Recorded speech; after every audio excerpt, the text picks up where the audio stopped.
Having a healthy child is every mother's goal and responsibility. A healthy child is happier, eats well, meets his or her developmental milestones, and is abundance of joy to the parents. Welcome back on Mummy's Love. You're once again with Mummy Shahnaz, and today I'm going to talk to you about certain tips and tricks for improving the immunity of your child.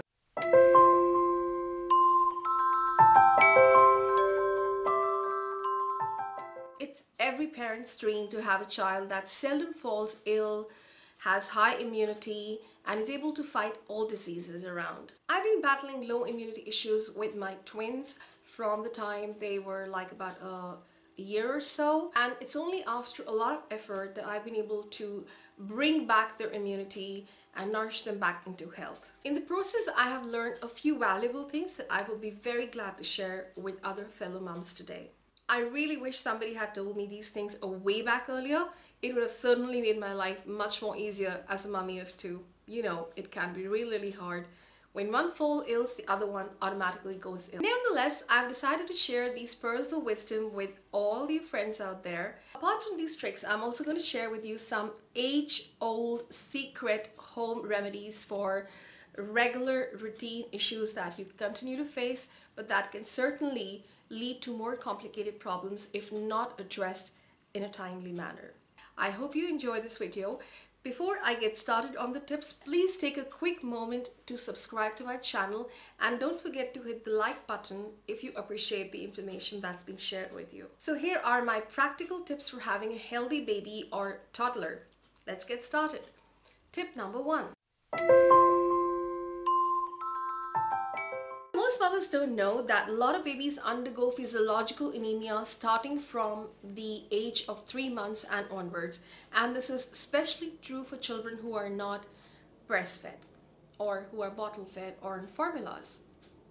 Now, while the doctors do prescribe some basic supplements like vitamin D, which has become like a norm now because there is so much deficiency around it, it's also important that you get started your child on iron, calcium, multivitamin, and any other possible supplement that your doctor wants the child to be given. Supplements make a huge difference in the child's overall well-being and takes care of any deficiencies that the food is not able to provide for. I have personally seen a huge difference in my twins' health after I started giving them the supplements on a routine basis. But remember, mummies, consistency is the key. Make sure you fix a time of the day so that you don't forget. Probably kind of connect activities so that you remember. Like for example, I normally give supplements to my twins right after they've taken bath. So at times when I forget, they don't. They always remind me when I'm getting them dressed up to give them the medicines. Somehow they have started enjoying all the supplements on a regular basis. Friend mommies talk about their kids not gaining adequate amount of weight or being underweight. Well, if your child is weak or underweight, offer them at least 3 proper meals in a day followed by 2 snacks. If your child is above the age of 1.5 years, just check on how much milk intake should be required. Limit the milk intake of your child and increase the possibility of having solids. Check with your doctor or pediatrician as to how much milk your child requires at that particular age. It's also important that you offer the major meals at a gap of at least 2 hours. Make sure your child is not given anything to eat at least 2 hours prior to breakfast, lunch, or dinner. That makes sure that your child has ample appetite and eats well. And of course, that saves you from any cribbing of having a child that eats poorly. And that for mummies is a big deal because I spend about 4 hours of my everyday life just feeding my twins. That also brings me to my tip number 3. Ensure that your child gets loads of veggies and fruits. Vegetables and fruits are rich in antioxidants and a great way to boost your child's immunity. Start as early as babyhood. Offer your child a variety of pureed fruits and vegetables. That way, your child won't fuss about eating vegetables and fruits when he grows older, and that's an essential way or essential path to his well-being. Introduce your child to nuts and fruits. Make it a part of their everyday snacking routine. An apple a day certainly keeps the doctor away, and bananas are a great way to meet your child's calcium requirements. Similarly, almonds support brain development and are a good source of high quality protein. There are many more nuts which are locally available, which can be a part of your child's everyday snacking routine. So mommies, these are some basic tips that you can follow. Now I will come down to this tip number 5, which is going to be the miracle tip for all the mummies. So these are some ancient old remedies that we had completely forgotten about, which our parents used and we thought it's a joke probably. But yes, let me tell you, they certainly work, and they worked amazingly for both my boys.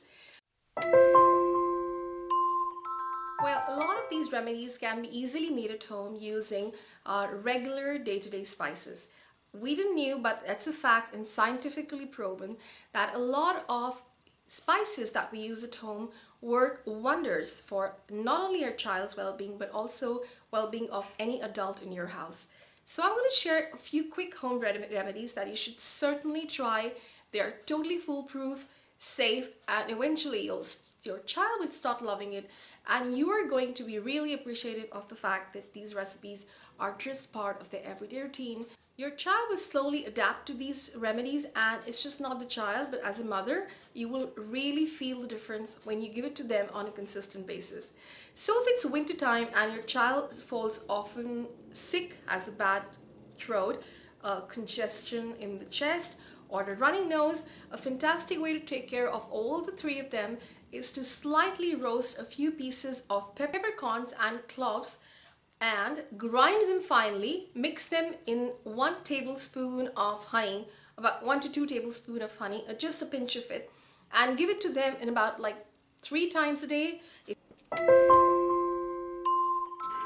your child has bad throat, and that really works the wonders. It's how my entire winters has kind of flown through safely, with one of my twin, having a bad throat every other day. And thank God it saved me from giving him all those frivolous antibiotics, right?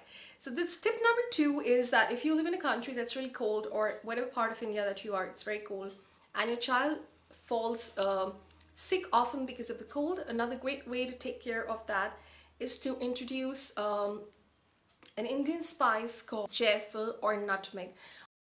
All you have to do is just kind of finely crush it and just add a pinch of it into your child's food or a bottle of milk.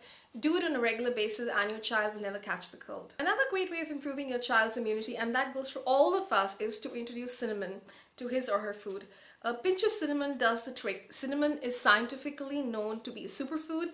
It improves immunity and takes care of any frivolous diseases that your child is falling sick for. It also takes care of not just your child's well-being, but as a family at large. So we being Indians use it in a variety of ways. Like we use a lot of spices blended together in our curries, which we call as garam masala, which has all these essential ingredients that I'm talking about.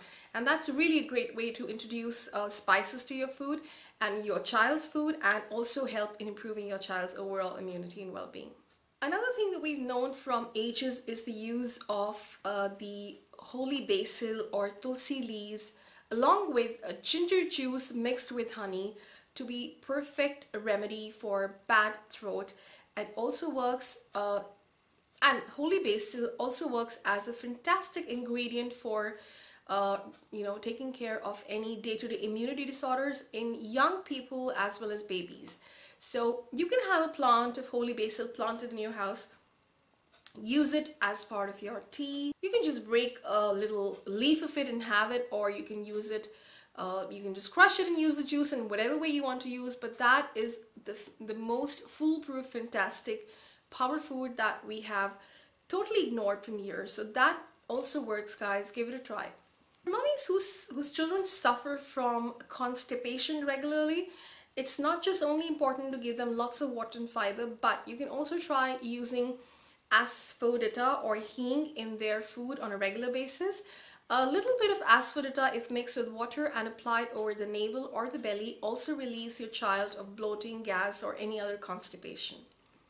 Mummies, also keep a bottle of pure essential eucalyptus oil at your home. We also call it Nilgiri tel or Safed ka tel, but it's generally known as eucalyptus oil. I use the one by Soulflower and it works wonders. So all I do is just probably a drop of it or two that I apply on the nose if the child's nose is stuffy or running, or a drop of two in the water and I get steam, and that works miraculously. Eucalyptus oil can also be used by adults and is a wonder remedy and a great essential oil to take care of any cold issues.